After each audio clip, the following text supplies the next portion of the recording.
Once upon a time, in a faraway land, there lived a kind and beautiful girl named Cinderella. She lived happily with her family until one sad day, her loving mother passed away.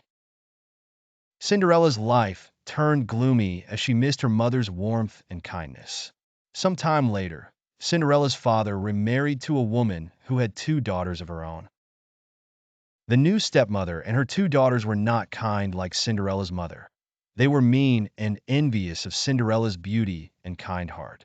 As soon as they moved into Cinderella's home, they forced her to do all the household chores, treating her like a servant.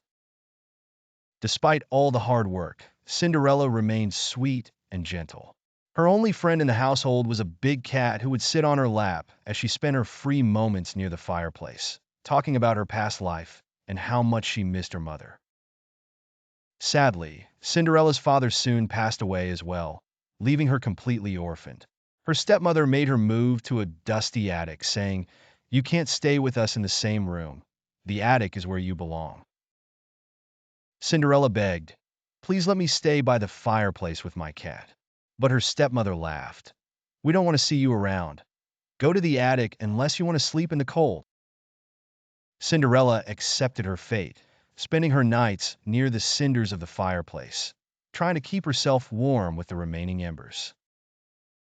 One day, the king declared that he would relinquish his throne to his son on one condition, that the prince must marry the right girl. To find a suitable bride for the prince, a grand ball was arranged, and invitations were sent to all eligible maidens of the kingdom. When the invitation arrived at Cinderella's home, her stepsisters were overjoyed and dismissed Cinderella, saying she couldn't go because she had no suitable dress or shoes. Cinderella pleaded with her stepmother for one of her stepsister's old dresses, but they laughed at her and left her in tears as they went to the ball. Just then, a bright fairy godmother appeared before Cinderella, saying, "Don't cry, dear. I will help you go to the ball." Surprised, Cinderella asked, "Who are you?" The fairy godmother replied, "I am your fairy godmother, here to help girls with kind hearts. Your mother is watching over you and sent me to assist." With a tap of her magic wand, the fairy godmother transformed a large pumpkin into a magnificent carriage, 6 mice into horses, and 2 other mice into a coachman and a footman.